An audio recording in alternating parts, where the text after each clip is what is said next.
Live on tape from KGCR Studios in sunny Southern California. This is Glitch City Radio. Glitch City Radio. Artists of the Indies on the magazine show. Glitch City Radio. Glitch City Radio. Welcome, everybody, to episode 5 of Glitch City Radio, the podcast magazine for Glitch City, a indie games and digital arts collective based in Culver City, California. I'm your host, Jamie Jo Perano, and next to me is Levi Rohr. Hello, I'm your co-host for this episode. Hi, Levi. Good to be here. There's another person in the room, our favorite host of all. Introduce yourself. Oh, it's Julian Cantor. Hey, everyone. Hey, welcome back, Julian. You sound surprised that Thanks. you're the favorite. Well, you know, we'll probably cut that part out anyway, but if I just have to guess. But Well, that's what the poll So, said. Julian, it's my understanding that this time around, you're hosting the panel. I am. That's correct. Last time it was your turn, last episode, our January episode. I'm relieved to hear that you're taking over my previous duties. Well, it's just for one episode. So next month, I mean, our listeners can probably figure out what's going to happen there, but we'll keep that as a tease. It's a game of musical chairs, the music being podcast hosts. But yes, this week, or this month rather, this is not a weekly podcast. This month, be, I though. will be definitely going to cut that part out, but I will be leading a panel discussion on, fittingly enough, censorship. Ooh. I've often felt censored by our sound engineer and editor. who? What's the name of that guy? One of our Julian? interns. Oh, it's one of the interns. Hosts. Yeah, well, Originally. that's definitely not going to make the Yeah, episode, none of this so. is making the cut. Our panel guests this episode, Laura Miche is going to be on, as well as last month's interview subject, Adriel Wallach. Pretty entertaining talk about censorship, as you can imagine. And as per every episode, we're going to be doing an interview. Adriel will be interviewing Atley Loughridge, one of the Glitch City Radio Classic panelists, now an interview guest. It's a very interesting interview. Atley gets into her games as well as some other topics. Like being a femme engineer. Atley, very forthright with her life story. No self-censorship there. The contrast to our theme We just want to be honest with our audience. I think I might actually listen to this episode for the first time. for the first time. I've never heard the show, so Okay, well, not the most favorable review, but we'll cut all that out. We'll censor all that out. This is a really special episode. I've heard good things about this show. That's so much exciting stuff to look forward to. Coming up next after this commercial break. Live with Laura. Who are you? Brendan Chung. I run a small company called Blendo Games. What is your favorite cheap meal? I have a big container. I put food ingredients in it, and I just heat it. What kind of ingredients are we talking about? I like yams, bell peppers. Whatever I do, I put in sun-dried tomatoes, because those are delicious. Who are you? Adriel Wallach, independent game developer and organizer of Train Jam. What is your favorite cheap meal? It's like a good bowl of pasta. Pasta, tomatoes, olive oil, butter, that crappy powdered Parmesan. Yeah, the powdered Parmesan. That stuff is so cheap and kind of tastes gross, but it's such a comfort to me. Who are you? Tom Astle. I am developing Wobble Dogs, a weird pet simulation game. What is your favorite cheap meal? Oatmeal mixed with brown sugar and peanut butter. I love oatmeal with brown sugar in it, but I've never put peanut butter on it. It's incredibly cheap. It costs like 30 cents to put together. I highly recommend it. Who are you? My name's Jamie. I'm a comics artist and animator. What is your favorite cheap meal? Heads up, I'm kind of a foodie. Lately, I've really been into soy riso and potatoes. Soy riso is amazing. Cheap, vegan, and flavorful. Magical combination. Soy riso is also superior to chorizo because it is easier to clean off the pan. Live with Laura.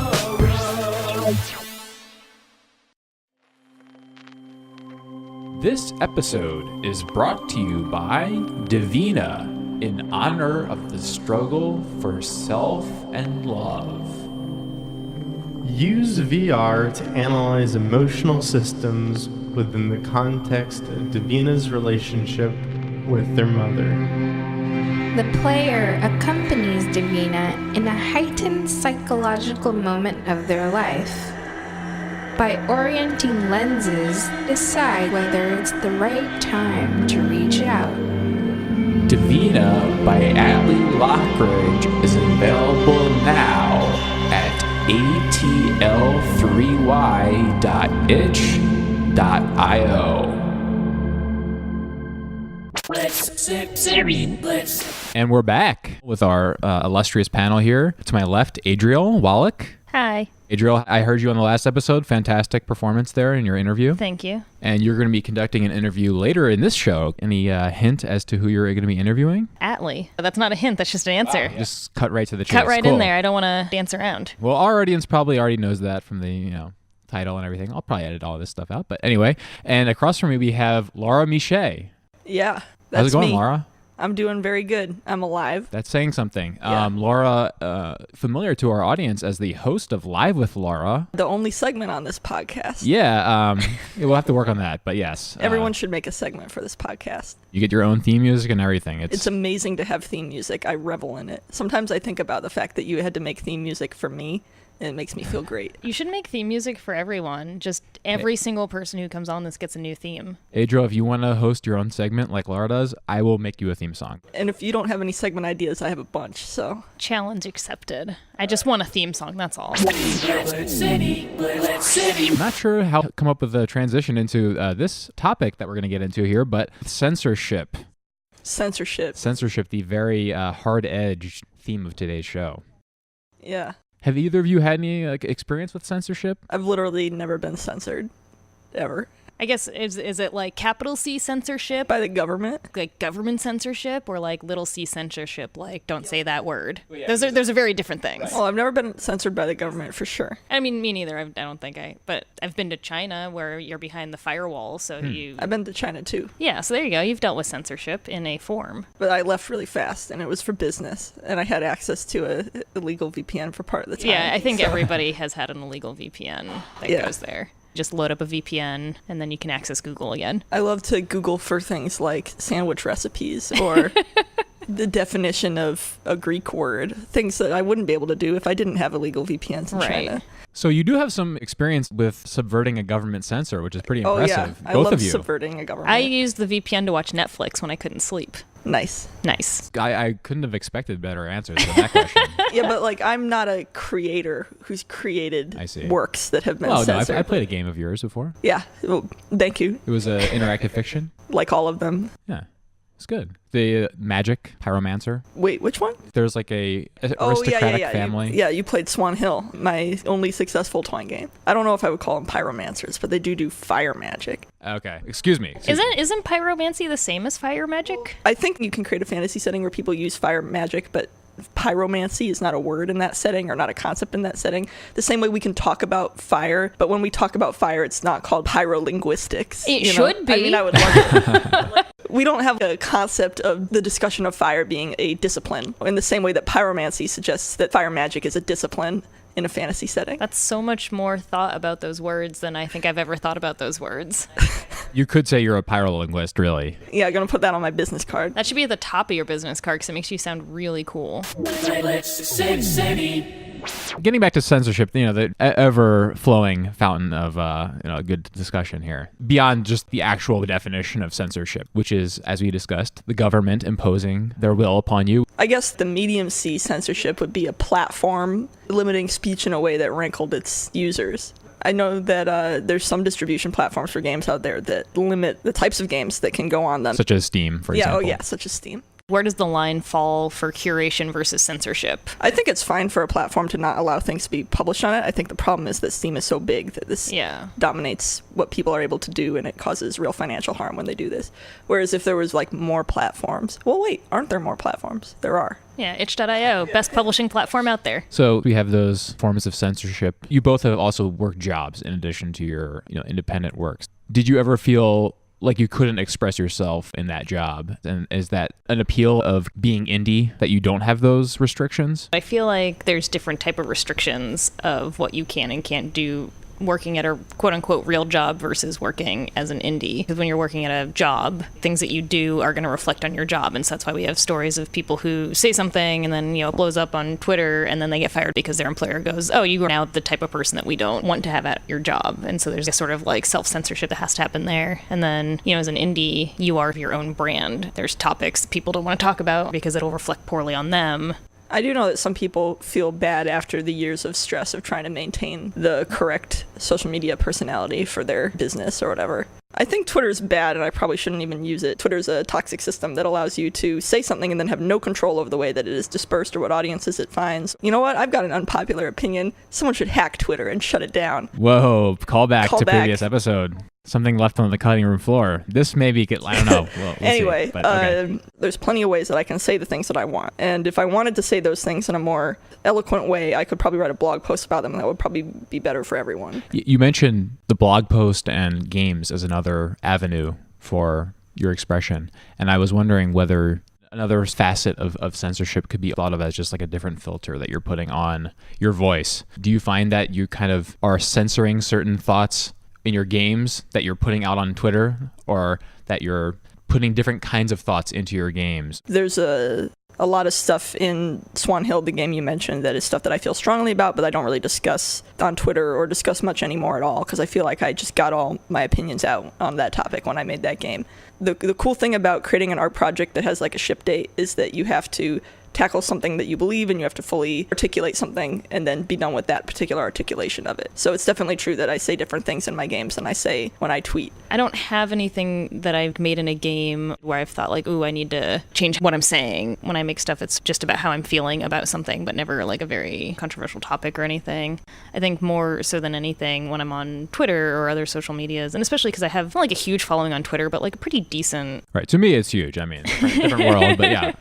But it's large enough that I think about what I'm going to say before I say it most times, whether what I have to say is going to hurt or harm anybody, or whether it can help, making sure that I'm saying words that aren't unintentionally offensive and keeping mindful of all that. I mean, even I feel a lot of that in terms of maybe I shouldn't be putting this out there, mostly just because I have very negative things always I'm putting on. I was like, I gotta tone it down a little bit. It's interesting because I think with games or a longer form medium where you can really dive into an issue, you have this thing that you have to actually think through and put a lot of work into before you're releasing it. In previous eras, the barrier to releasing some thoughts was higher always. Oh, yeah. Even writing a letter to the editor, right? Writing a letter to the editor is hard. It takes a lot of energy. Yeah, one thing I started doing a couple months ago, because I use TweetDeck for everything, there's a setting where you have to like check a checkbox that says that you're ready to tweet something before the tweet button goes active. And just even adding that checkbox has made me go, maybe I don't need to tweet this thing, or let me read this again before I check that box. Just that little extra barrier to entry of saying whatever's on my mind. I guess a final question I had would be, do you feel any market type pressure in terms of what people are looking for, what could be successful, where you need to restrain what you're doing because you want it to find an audience? I have put lots and lots of hours into games that I never shipped or finished because I thought that I didn't quite hit the nail on the head and that the thing I was saying would receive criticism because it wasn't very good, you know? So I didn't cancel those things because I thought, oh, people won't like this. I canceled it because I thought people won't like this because it sucks and it's bad. Thinking, will the people that I admire enjoy this? You know, like, will my friends whose feedback I treasure and whose company I enjoy look at this and say, you did a good job, Laura? Or will they look at this and be like, what are you doing? I do think, quote unquote, societal pressure can be good if the society of people you're considering stand to enjoy the thing, or stand to be persuaded even by the thing you're trying to make. Pick your society well, I guess, and then submit to their pressure completely. For me, the majority of my games projects that I've released in the last 4 or 5 years since Game a Week have all been contract stuff, so it's been stuff that I haven't been the main arbiter of what goes in it. I think the only thing that I've really ever dealt with was there's every now and again where I want to be super aggressive about some sort of position on something, and I just don't, especially on like social media and stuff like that, because I deal with an actual big corporation sometimes with Train Jam, you know, dealing with Amtrak and then doing a lot of stuff with diversity initiatives, and I don't want to put anybody in a weird position where it might hinder anything that has to do with the thing I've created with Train Jam. It's never like anything terrible, but it's just always the extra step of like, ooh, if I say this, will it damage something with a sponsor or with somebody that I want to talk to in some government somewhere, etc. At the end of the day, everything that you're doing is part of your work. Yeah. You're ultimately interacting with other people, so you always have to be aware of how other people are going to react, regardless of how much stock you're going to put into that. It's always part of what you're working on. And I don't think self-censorship is a bad thing at all. Being conscious of what you say and what you put out in the world is a very admirable quality. And there's all those people out there who get really up in arms. You know, oh, I can't say anything anymore, and I just want to say everything that's on my mind. I tell it like it's real. And it's like, no, you're just being an asshole. Find somebody IRL to rant at. Yeah, you don't have to do that for everybody to see. Like you're screaming on a street corner. Okay, well, don't listen to my previous podcast, Lead Block. That's my only advice to you.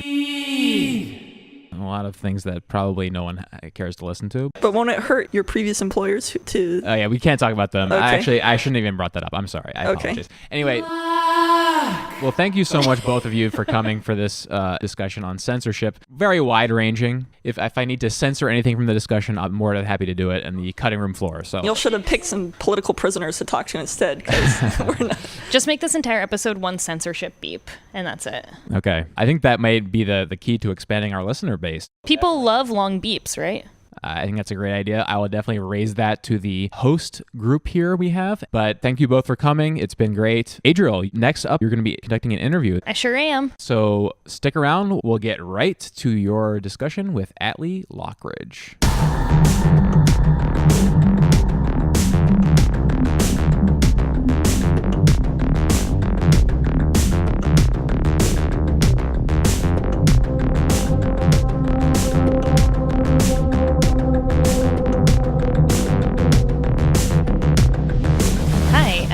Adriel, and I am here with Atley doing an interview. Hello. Hi. Why don't you tell us who you are and what you do? I'm Atley Loughridge. I am 34 years old, cisgender woman. I have been involved in creative stuff for most of my life, but most recently fell in love with programming. I'm enjoying the fact that we have two women-identified programmers interviewing right now. Yeah, I just actually realized that. I didn't really quite get that until you did the introduction. I'm like, oh yeah, this is fun and good and nice. Kind of unique, right? I've been trying to play it cool around you, actually, at Glitch. Usually when I see other women identifying programmers, I gawk. And I was like, just be cool.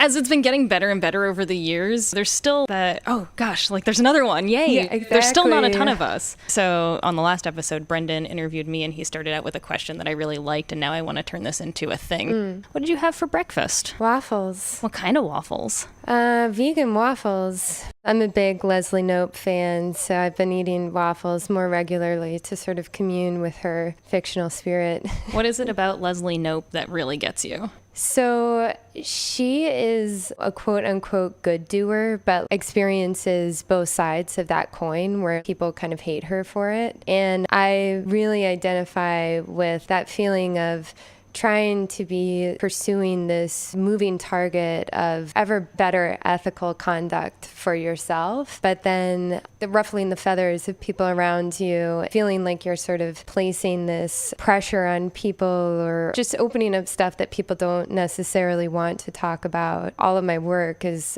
intense, even though I don't mean it to be at all. It's kind of like a curse in some ways. It's odd to try to make something beautiful and have people find it scary often. I don't know. So I think with Leslie Knope, she has a lot of tactics that she uses humor, and she's just very, to a fault, just sort of go get her, like go get it at that, just break down the problem. And it's always like the wrong prop. But then she says sorry in the end. I admire how she fails in public all the time. It's Parks and Rec, right? Yeah. That's one of those shows that I've been told many times to watch, and I really want to, and I just sort of haven't gotten around to it. I think you may have finally tipped me over into the, okay, fine, I'll watch this show category.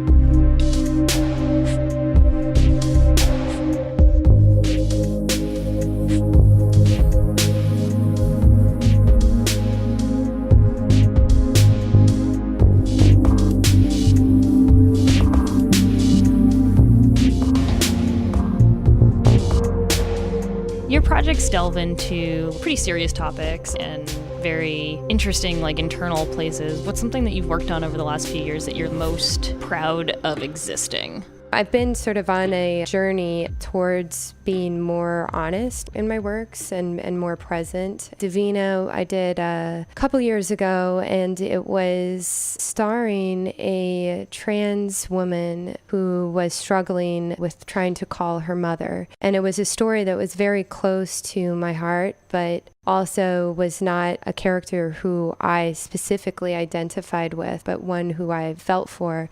And I had a lot of conflict questioning if I was doing something ethically right or wrong in having a character who was not me. But I had turned that question over in my mind because I was kind of like, well, most of the people in the games industry are men, and if they just continue to put male characters at the center, then that's what we'll see. And like, you want to have more fluidity and ability to collaborate with different characters who are not you, obviously. So that was Davina, and I did learn a lot on that project. Then Palimpsest focused on femme, non-binary, people of color, engineering, and it's a curriculum and a VR game that is basically intended to signal belonging to femme, non-binary, female, people of color in high school. My partner, Allison Comrie, she's the creative director on this project. I'm the technical director.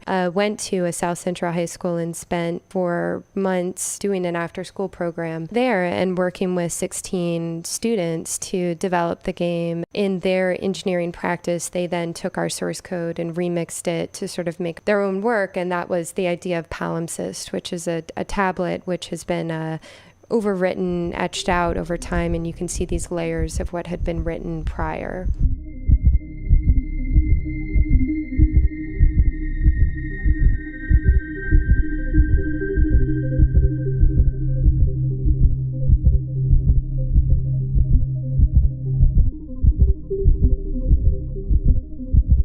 You talked about this a little bit. I've seen you working at Glitch, and I've seen some of the stuff on Show and Tell and everything. You do a lot of VR, AR, space stuff. What is it about AR and VR that really draws you to it right now?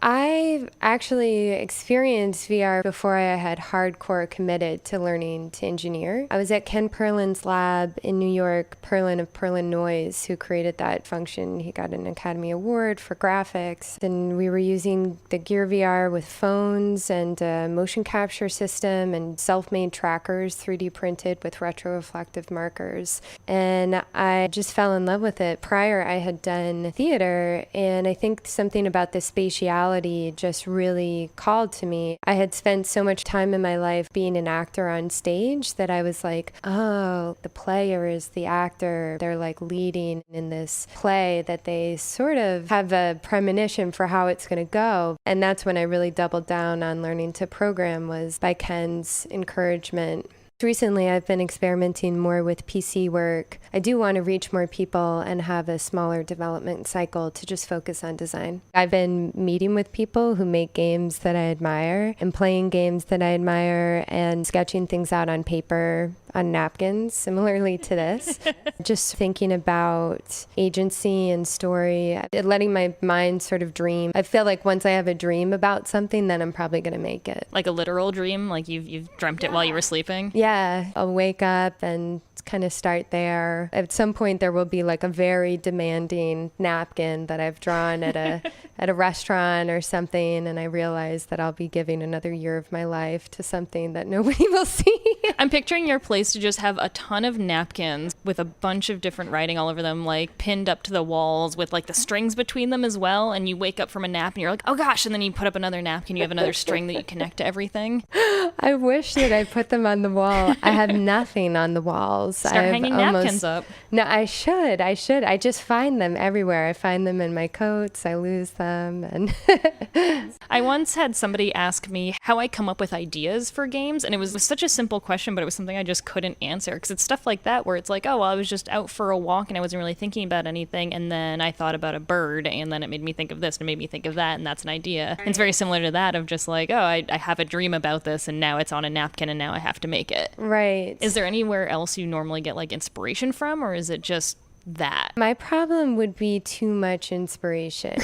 I think I'm overwhelmed, really, with life in general, and I have too much that I want to say. I'm constantly, in terms of scope, either underballing it or like overballing it, whatever the way to say that is. My process in the last couple of years has really just been about trying to shake myself up and try to come at works from a number of different directions and not getting stuck. Sometimes I will stay up late at night and feverishly feverishly write out a script or start, coding a prototype. But usually that work doesn't stick for me. The feverish, very passionate ideas are just quite difficult to design. So I've been trying to challenge myself to let myself play with design ideas that I'm not that invested in, so I can just think more about form without the weight of trying to express something. Sort of like a flash in the pan versus something that you're just simmering around for a while that comes out super delicious at the end of it if you can only have the patience for it. Right. My mantra lately has been sort of, okay, I own the projects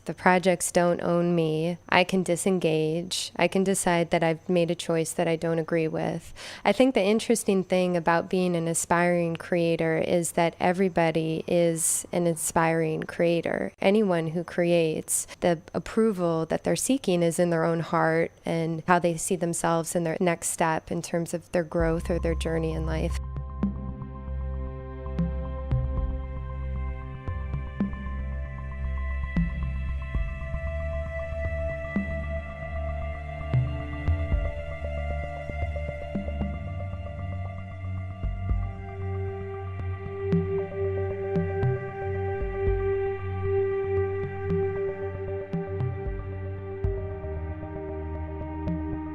I think your approach of the projects don't own me, I own the projects is a really good mantra to have in place, because we come into this industry or any asset of life where you look at it and you go, oh, everybody else has it all figured out and I'm the one who doesn't have it figured out, and thrash around. And so many of us get lost in that. It's the whole sunk time cost fallacy of, oh, well, I've put so much effort into this, so I have to keep seeing it going, even though it's bad for me or it's not good or anything. I actually was hospitalized at one point for extreme depression. And what they said was that I was a workaholic and that I had come to sort of define my life by the successes that people could see on paper. I only thought that I was really worthwhile for what I could produce.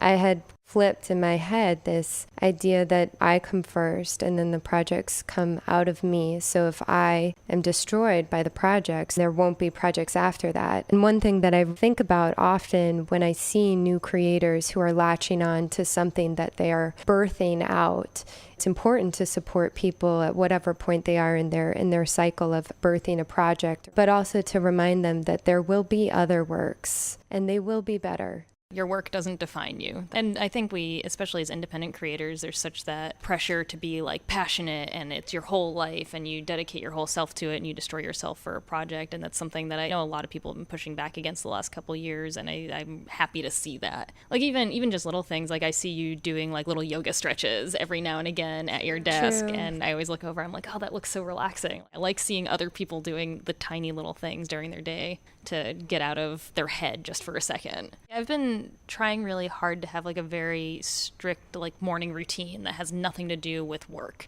And I was doing really good for a while, and then the last like week or so I just fell off the wagon with it, and I can feel it in everything. And that like routine and that self-care is so important to being the creative, hacky person.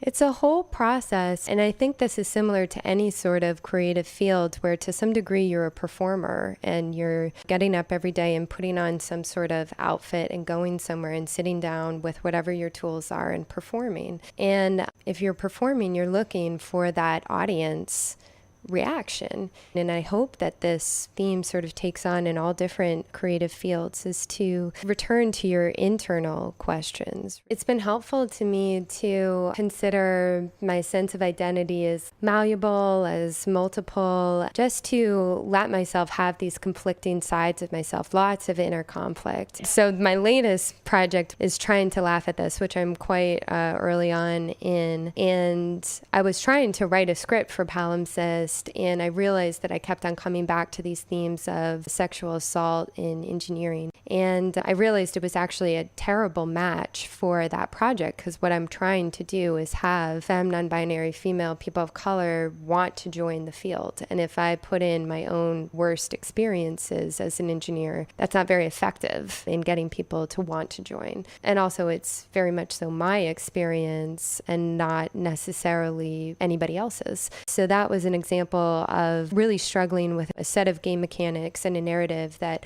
I wanted to try to jam together, but they just didn't. I kind of took from that experience that, if you begin a project with people, it's good to end that project with those same people. And if you start something new, just start a new project. Projects themselves are kind of like babies, and they should be in a holistic womb of whatever community started to birth them, and just let them take their course. So that narrative I took into a new project, trying to laugh at this, which is very early on, and it's been a real struggle. It's thrashing around. I got some amazing feedback recently from Anna Kipnis, a engineer and designer from Double Fine who worked on Psychonauts, and that experience with her giving me this crit at this really embarrassing and almost humiliating point in my development cycle, where I had sent out a bunch of prototypes and sort of everybody was responding like, this is frightening, I don't understand what you're saying, it looks very raw, it looks very unfinished, it looks like you can't program.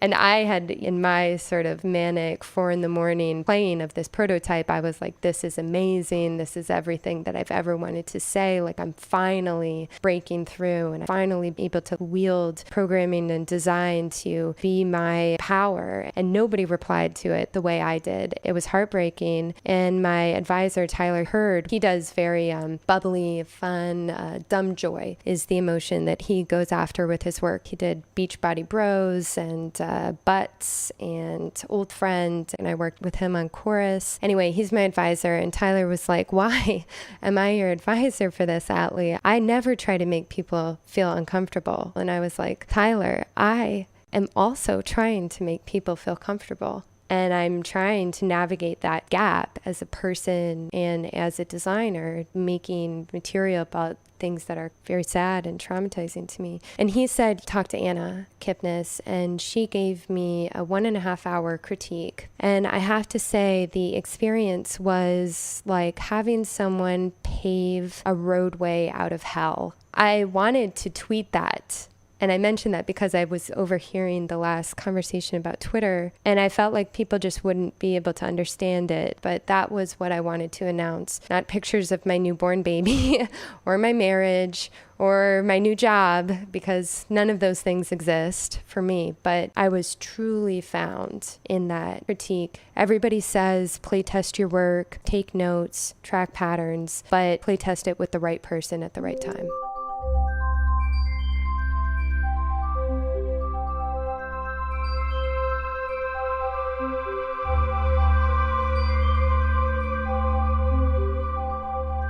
I think that is pretty much all the time that we have today. And so thanks for joining us. Thank you so much. I really appreciate it. Yeah, and where can people find you on the internet?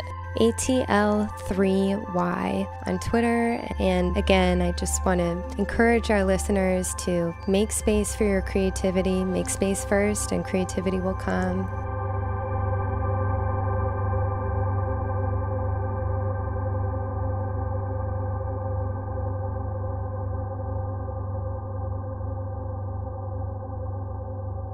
Glitch City, Glitch City. And we're back. Thank you to Atley for that amazing interview. The music you heard is from the games Palimpsest and Divina. The soundtracks are by Ricky Lee Kroll. And thanks also to our panelists for the panel discussion, Laura Miche and Adriel Wallach. Great conversation from our friends Laura and Adriel. And coming back this episode, we have a couple of voicemails to review. Oh, cool. So people are still sending those in, huh? Apparently so. Remember to keep sending those questions and voicemails to glitchcityradio@gmail.com. We actually have one voicemail right now to listen to. This one's sent in by Anonymous. Anonymous? Yeah. Make sure you put your names to these voicemails, people. Mystique is sexy, but not that sexy. How about we give that one a listen? Excuse me, I have a question.